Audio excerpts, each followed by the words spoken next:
Americans are being told the economy is strong, but a lot of people do not feel strong when they open the fridge, check the rent, fill the tank, or swipe a card at checkout. That gap is the real story, not just inflation, not just politics. The question is why the numbers can look acceptable while daily life still feels squeezed. By the end, the answer will be clearer. What is actually improving? What is still broken? And what would have to change before people finally feel relief? That is why the title is not just a question about data. It is a question about trust. The economy is not one thing. It is a paycheck, a grocery receipt, a lease renewal, a car payment, a credit card balance, and a job that may or may not feel safe next month. For most households, the economy is not measured quarterly. It is measured every time the card reader pauses. That is why people can hear good news about growth and still feel uneasy. Growth can happen in boardrooms before it reaches kitchens. Stock indexes can rise while families are cutting snacks from the cart. The disconnect becomes painful because the celebration happens far away, while the sacrifice happens at home. Official data says inflation has cooled from its worst surge, but cooled does not mean cheap. It means prices are rising more slowly than before. For a shopper, that is not the same as getting money back. That distinction is small to experts and huge to families because nobody can spend a lower inflation rate. A family does not compare today with a chart. It compares today with the old grocery total, the old rent, the old takeout bill, and the old feeling that a paycheck could breathe. People remember the old total because it represented freedom. The new total represents negotiation. That memory matters. Once prices jump, people carry the shock for years. Even when inflation slows, the new price level stays like a stain on the budget. And once a household resets around higher costs, even good news has to fight through suspicion. This is why the mood feels strange. The labor market has not collapsed. Many people are still employed. Yet the economy feels harder because the basics became more expensive at the same time. The result is a country that is working, spending, and worrying at the same time. The Bureau of Labor Statistics showed consumer prices still rising over the year through May, with food, shelter, and energy keeping pressure on households. Those are not abstract categories. Those are survival categories. That is why essential inflation shapes politics, relationships, and mental health faster than luxury inflation ever could. When essentials rise, people do not experience it as an economic cycle. They experience it as less room to make mistakes, less room to help family, less room to rest. When the basics rise, people do not feel ambitious. They feel hunted by ordinary life. The Federal Reserve's household survey found prices remained the most common financial concern.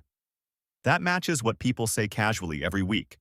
Everything costs more, and the discount does not feel like a discount. It also explains why official language can sound cold, even when the data is technically correct. There is also a split between personal survival and national mood.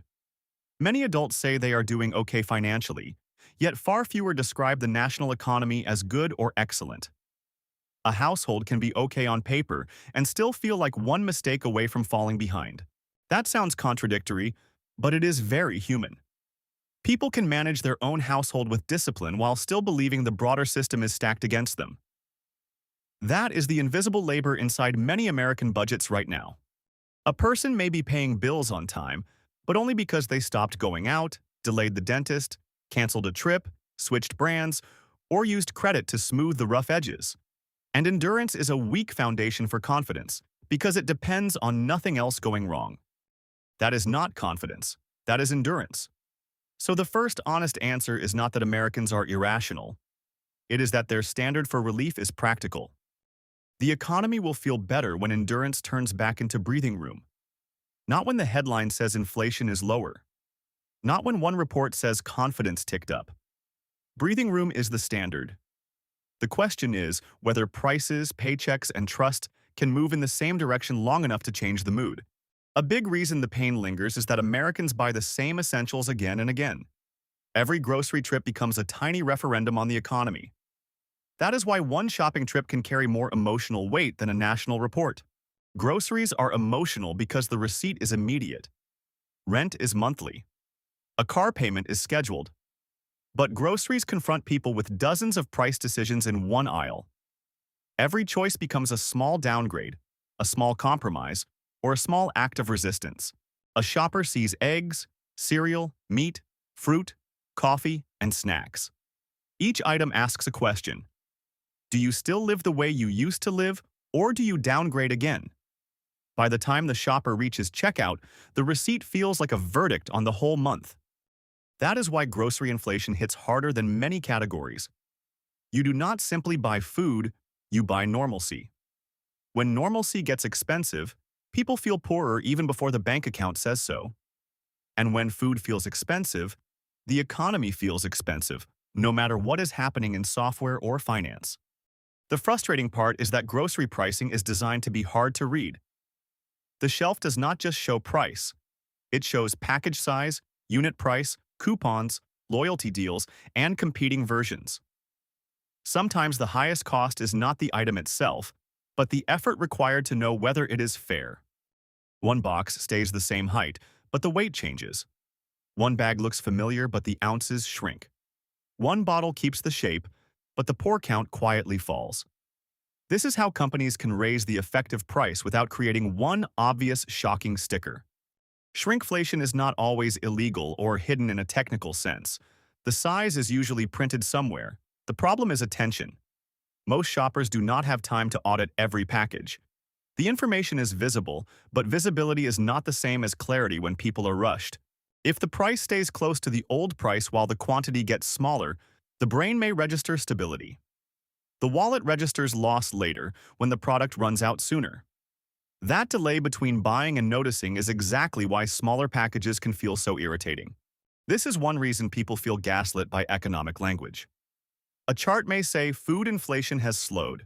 A family may say the cereal disappeared faster and the cart still costs too much. The shopper hears improvement, but experiences subtraction. Unit pricing can help, but it is not always easy. Labels vary by store. One item is priced per ounce, another per pound, another per count. Comparison becomes work. It helps only when the unit is consistent, readable, and actually checked before the choice is made. And that work has a cost. A tired parent after a long shift is not running a spreadsheet in the pasta aisle. They are trying to get home. The economy charges attention too, and attention is usually missing from household budgets. Stores know attention is limited. This is not evil by itself. Retail is built around behavior. But it means the shopper is not only fighting prices. The shopper is fighting design. That is why a tired shopper often pays more than a rested shopper with the same income. End caps feel like deals because they are displayed like deals, but a prominent display does not always mean the best value. Sometimes it means a product paid for attention. It means the aisle is not neutral. It is a marketplace for money and attention. Eye-level shelves are valuable because eyes are lazy in the most human way. People grab what is visible, familiar, and fast. Convenience becomes a quiet tax. A shopper may think they chose freely, but the easiest choice was often chosen for them. The cheapest useful item may sit lower, higher, farther back, or in a plain package. The better value may require bending, searching, comparing, and resisting the bright label.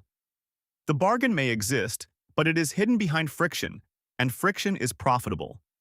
That is how a grocery store can make a person feel responsible for overspending while giving them a maze designed to increase the basket. That maze gets worse when every store has its own app, its own rules, and its own language for savings. Loyalty cards add another layer. A shopper sees a sale price, but only if they join the program, scan the card, clip the digital coupon, or remember the app.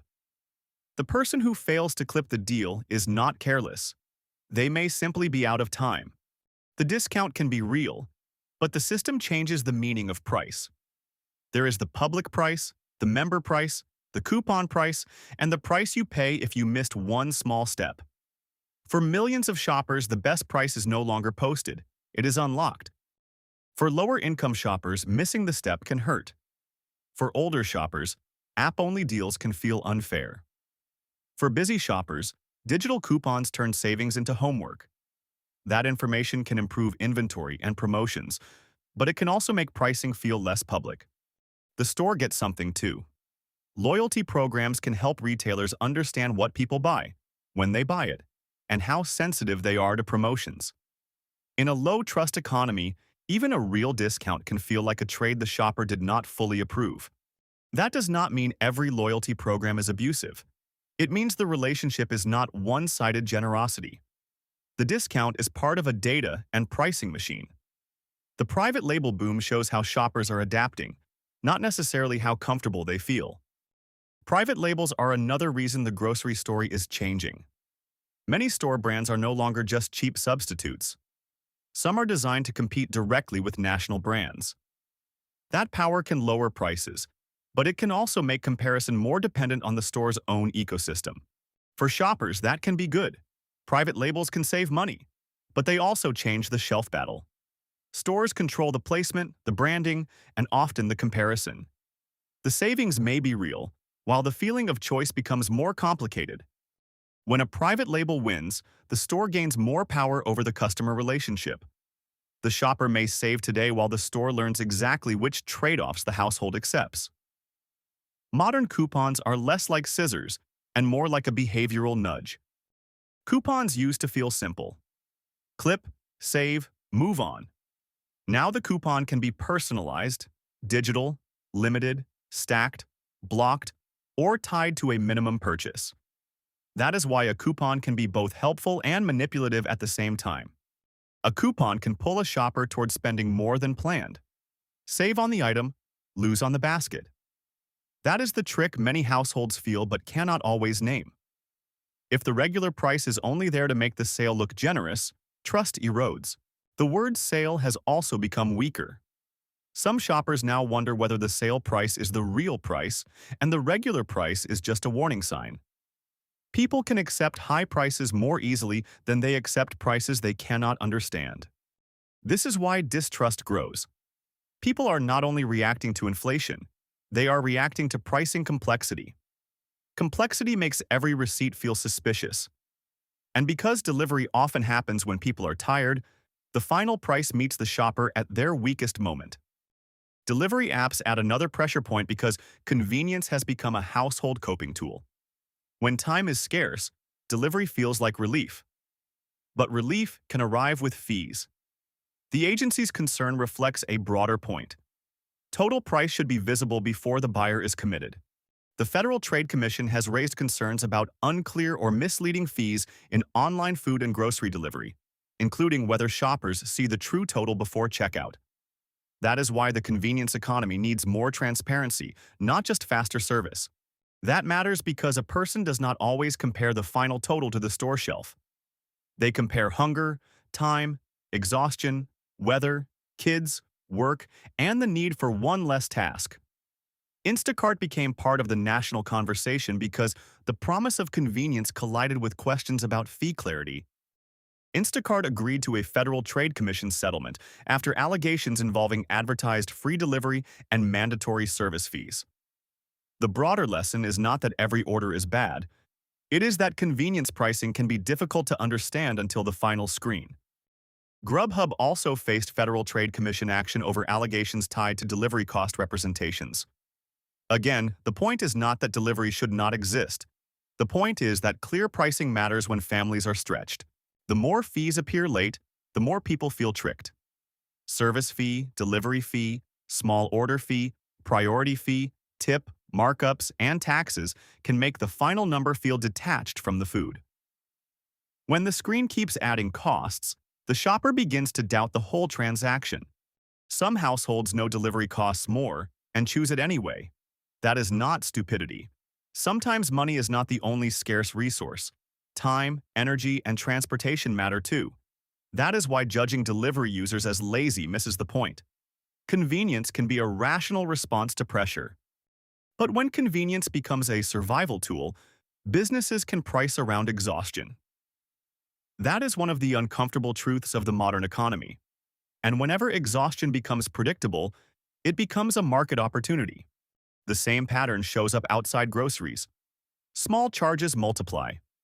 Streaming, phone plans, insurance, subscriptions, overdraft risk, service fees, and interest all compete for the same paycheck.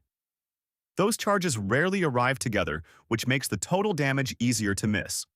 A household may not be ruined by one price increase. It gets worn down by many increases that arrive separately, each with its own explanation.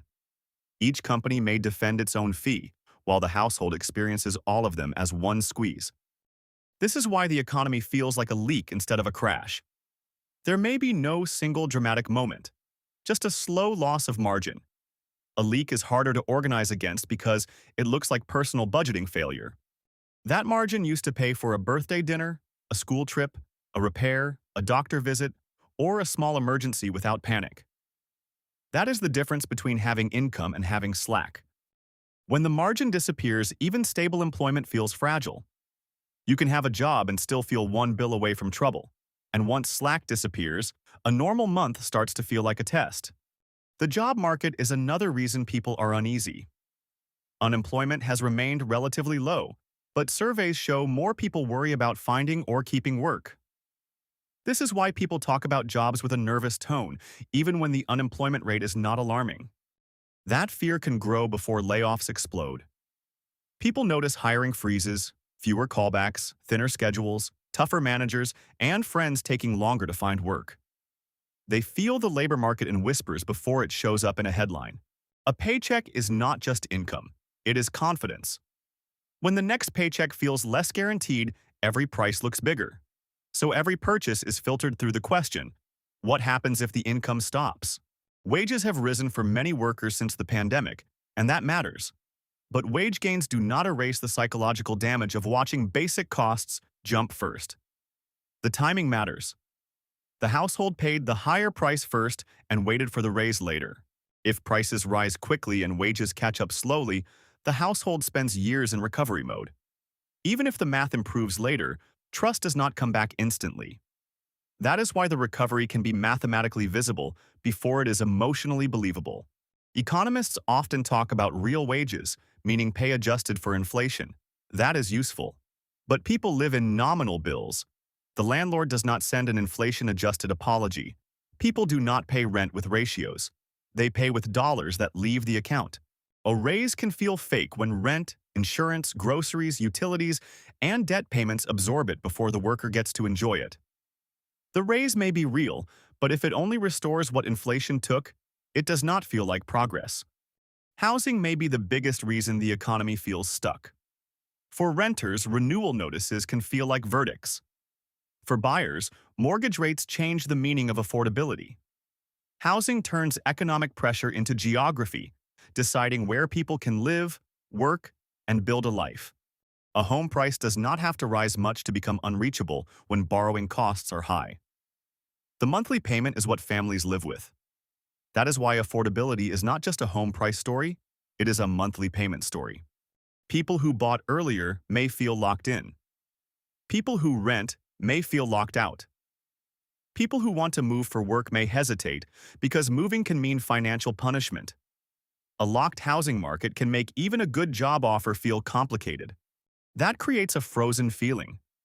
The economy may be moving, but households cannot move with it. Movement is part of opportunity, and when movement gets expensive, opportunity shrinks. Insurance adds another quiet squeeze. Home insurance, car insurance, and health costs can rise for reasons that feel distant from personal behavior. Insurance turns shared risk into a private bill, and many families feel they have little control over it. A careful driver can still pay more. A healthy person can still face higher premiums. A homeowner far from disaster can still feel the wider risk pool in the bill. That makes the bill feel less like protection and more like another unavoidable toll. These costs rarely get the same emotional attention as groceries, but they hit hard because they are often mandatory or close to mandatory. They are the kind of costs that quietly decide whether the emergency fund survives. Then comes debt. Credit cards became the bridge for many households. The bridge works until interest turns it into a treadmill. For a while, debt can disguise the squeeze. Then the statement reveals it. Higher interest rates were meant to cool inflation by slowing demand. But for families carrying balances, the cure can feel like another monthly injury.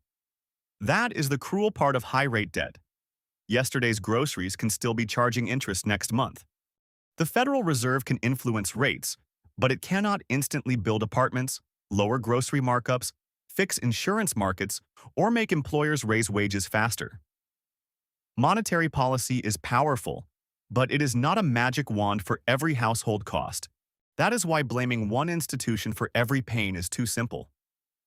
The economy feels bad because many systems tightened at once. The pain is layered, and layered pain requires layered solutions. Still, policy matters. Interest rates, taxes, trade rules, energy policy, housing rules, competition enforcement, health costs, and labor standards all shape household pressure. That is why serious answers have to be bigger than slogans and smaller than fantasy. The question is not whether the economy can be fixed with one switch. It cannot. The question is whether enough pressure points can improve at the same time. It has to be long enough for people to see stability not as a headline, but as a pattern. For people to feel better, inflation has to stay low long enough for wages to catch up in a way people can actually feel. That is especially important for workers whose budgets are most exposed to food, rent, and transportation. That does not mean prices must fall across the board. Broad deflation can be dangerous because it often comes with layoffs and weaker demand. Housing relief is slow because homes are not produced like phone cases. Supply takes time, land, and permission. But some prices can fall. Gas can fall. Some food items can fall. Shipping costs can ease. Promotions can return. Competitive pressure can force better deals. Transparency matters because unclear prices punish the people with the least time to compare. The bigger hope is not a magical return to old prices.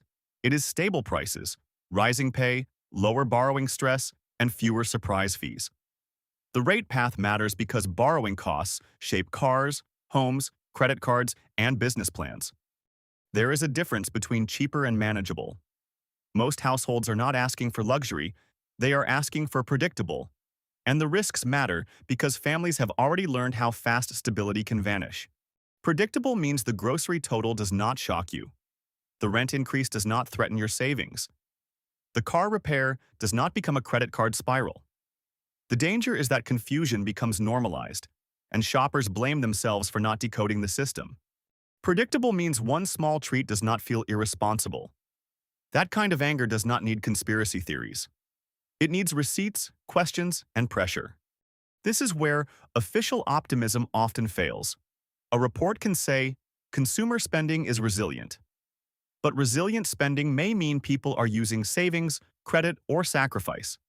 No single household can bargain with the entire economy, but millions of households can change what businesses get away with.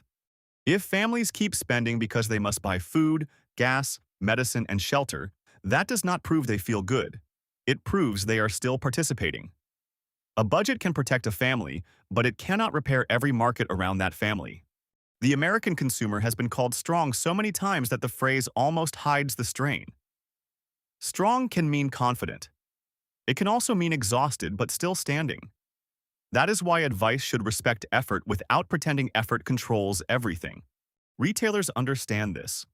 They track trade-down behavior, basket size, promotion response, and which shoppers move from premium to value products. A shopper who adapts is not admitting the system works. They are surviving the system as it is. When shoppers buy smaller packs because the big pack costs too much, the receipt may look controlled, but the unit cost may be worse. People do not resent discipline. They resent needing more discipline just to stand still. When shoppers buy cheaper products, inflation data may miss the emotional downgrade. The family still eats, but it feels like a retreat. Recovery has to be felt repeatedly before it becomes trusted. When shoppers skip fresh food for shelf-stable food, the budget may survive while the household loses quality. The human brain does not update trust as quickly as a spreadsheet updates a cell. These choices are rational. They are also tiring. Inflation is not only a price event, it is a memory event. The economy starts feeling better when people stop making every purchase like a defensive move. People need proof in the exact places where they were hurt. There is also an inequality problem hiding inside the average. Averages can say the economy is fine while millions of households are not. That is why empathy is not soft. It is accurate. Higher income households can absorb price increases, keep traveling, invest through volatility, and benefit when asset prices rise. The honest version treats people like adults, not like bad survey respondents. Lower income households spend more of their income on essentials, so the same inflation rate hurts more. There is less room to substitute and less cushion to wait. And that is the emotional center of the whole issue. That is why two neighbors can live in the same economy and feel completely different realities. When work no longer feels like progress, frustration becomes rational. One person sees a full restaurant and says, "People are fine." Another sees the same restaurant and thinks, "Those are the people who still can." The checkout line becomes a symbol of whether effort is respected. A visible economy is not always a representative economy. The people who stopped spending are often invisible because absence does not make noise. That social contract is not written in law, but people know when it feels broken. The struggle also changes by age. Younger adults face rent, student loans, entry-level wages, childcare, and the feeling that milestones moved farther away. Economic pessimism can become a force of its own. Middle-aged families may be supporting children and aging parents at the same time. Older adults may be watching fixed incomes collide with medical and insurance costs. Those delays do not always show up immediately, but they shape the future quietly. So when people say Americans feel bad, it does not mean every American is suffering the same way. It means the pressure is broad enough to define the national mood. Confidence is part of national capacity. Without it, even growth feels brittle. Politics makes this harder because each side wants a clean villain. But the economy that people feel is built from years of shocks and decisions. One answer is technical. The other is personal. The pandemic broke supply chains. Demand shifted. Stimulus supported incomes. Companies repriced. Workers changed jobs. Energy markets moved. Rates rose. Housing tightened. Those are the conditions economists can measure. No honest explanation fits on a bumper sticker. And that is the condition families can feel. But honesty still allows blame where blame belongs. When companies make prices harder to compare, people should notice. When markets lack competition, people should care. These are the places where optimism either becomes real or falls apart. When housing rules block supply, people should care. When healthcare bills remain confusing, people should care. When fees hide until checkout, people should care. The meeting point is not a press release. It is a calmer household budget. The economy feels worse when people believe the game is not transparent. And until that happens, skepticism will remain more persuasive than reassurance. Trust is an economic asset. Once shoppers believe prices are being managed against them, every sale tag looks like a negotiation they were not invited to.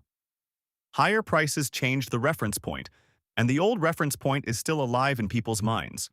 That distrust can become self-protective. People delay purchases, avoid commitments, switch stores, stock up during promotions, and treat every brand promise with suspicion. The clock matters because households need more than improvement. They need improvement that lasts. Some of that behavior is smart. Some of it is stressful. All of it signals a consumer who no longer feels safe. That complexity is not a side issue. It is part of why people feel the economy is less honest. Will it get better? The answer is yes, but not automatically and not evenly. Relief has to be visible in the places where people actually bleed money. It gets better if inflation keeps cooling without a major job downturn. That is the soft landing people keep hearing about. But the landing has to happen in real households. Peace is the word, because the opposite of this economy is not luxury. It is calm. It gets better if wage gains continue, especially for workers who spend most of their income on essentials. That is the household-level standard that every big economic claim should be judged against. It gets better if rent growth cools, more housing is built, and people can move without being financially trapped. And the answer to that question will say more than any national average ever could. It gets better if competition forces retailers and service providers to make prices clearer, not just more clever. A fair economy should make ordinary planning feel possible again. It gets better if interest rates can ease without reigniting inflation. That would help borrowing costs, housing activity, and some business investment. That is the line between recovery and relief. But there are risks. Energy shocks can move quickly, tariffs can raise costs, supply disruptions can return. A weaker labor market can turn anxiety into real hardship. And it is why people keep asking the question in private. There is also the risk that companies learn consumers will tolerate complexity. If shoppers adapt to confusing fees and smaller packages, the pressure to simplify fades. The chart can improve while the household still feels cornered. This is why consumer anger matters, not rage for entertainment. Focused anger. The kind that asks, what is the real unit price? What is the total cost? And why is this fee here? A better month has to become a better year before people trust it. A better economy is not only built in Washington, it is also built through competition, transparency, local housing decisions, labor bargaining, and consumer habits. Only then does confidence stop feeling like a sales pitch. But do not mistake personal budgeting for a full solution. Telling people to clip coupons harder will not fix rent, medical costs, or market concentration. The family budget is where the final judgment happens. Personal choices help at the margin. Structural costs shape the battlefield. That is why economic storytelling must start with lived costs. The smartest households are already adapting. They compare unit prices. They buy store brands carefully. They avoid fake deals. They check subscriptions. They delay expensive convenience. The country does not need prettier language. It needs clearer prices. But even smart adaptation can feel unfair when the rules keep changing. And it needs more room between income and panic. If the economy improves, many people may not believe it at first. They will need repeated proof. That room is what people are really asking for. One cheaper grocery trip will not do it. One good jobs report will not do it. 1 month of lower inflation will not do it. Because a stronger economy should feel strong in ordinary homes. People will believe it when the pattern changes. When bills stop jumping. When savings rebuild. When debt balances stop growing. When raises last longer than a week. If it does not, the numbers are not enough. The emotional recovery from inflation is slower than the statistical recovery. The pressure is practical, not imaginary. That is why leaders and analysts should be careful with victory laps. Telling people they are wrong to feel bad only makes them trust the numbers less. The fix has to be practical too. A better message would be simple. Some things are improving, many costs are still too high, and the pain is real. It has to reach the aisles, the leases, and the balances. That kind of honesty would go a long way. It has to show up before trust returns. Because the average American is not asking for perfection. They are asking for an economy where work feels connected to progress again. People will not be talked into relief. Work should mean more than staying current on bills. It should mean a path, a cushion, a future, and some dignity at checkout. They will recognize it when they stop bracing. When people lose that connection, the economy may still function, but the social contract weakens. And that is why the question remains powerful. This is the hidden danger. A bad mood about the economy is not just a feeling. It can change spending, politics, family planning, career choices, and trust in institutions. It asks whether growth can become security. If people believe the future is unaffordable, they act differently. They delay children, delay homes, delay businesses, delay medical care, and delay dreams. It asks whether work can feel worth it again. A country can grow on paper while shrinking in confidence. It asks whether prices can stop winning every month. So the question, will it get better, has two answers. That is the economic story people are living. On paper, it can get better through lower inflation, stable jobs, slower rent growth, better supply, and healthier competition. Not collapse. Not comfort. A long squeeze. In real life, it gets better only when households feel less cornered. And the ending is not guaranteed. That means the grocery receipt matters, the rent notice matters, the insurance bill matters, the credit card statement matters, the delivery fee screen matters. It depends on choices, competition, policy, and time. The official economy and the lived economy have to meet again. It also depends on whether leaders listen to receipts. Until then, Americans will keep hearing that things are improving while wondering why improvement still feels so expensive. Receipts are the most honest polling place in America. The most important takeaway is this. People are not confused because they feel bad. They feel bad because many of the prices that define daily life reset higher. They show what confidence really costs. The second takeaway is that slowing inflation is necessary, but it is not enough. Households need time, wage growth, price stability, and relief from the costs that cannot be skipped. They show what sacrifice has become normal. The third takeaway is that modern pricing has become too complex.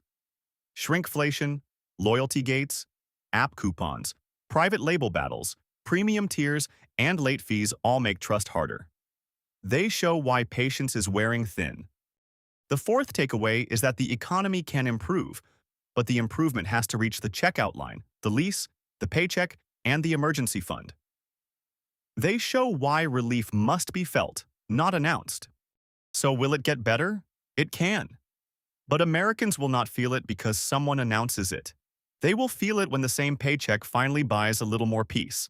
That is the challenge. And that is the test. Not whether a chart looks better, not whether a politician claims victory. The test is whether ordinary people can plan next month without dread. And it is also the opportunity. The real test is whether families can shop, work, save, and plan without feeling like every choice is another trade-off they did not freely choose.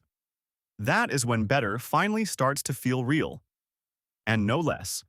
If this video helped explain why the economy feels so strange right now, like the video, share it with someone who keeps saying the numbers do not match their life, and comment with this question. What bill or price made you feel the economy changed for good?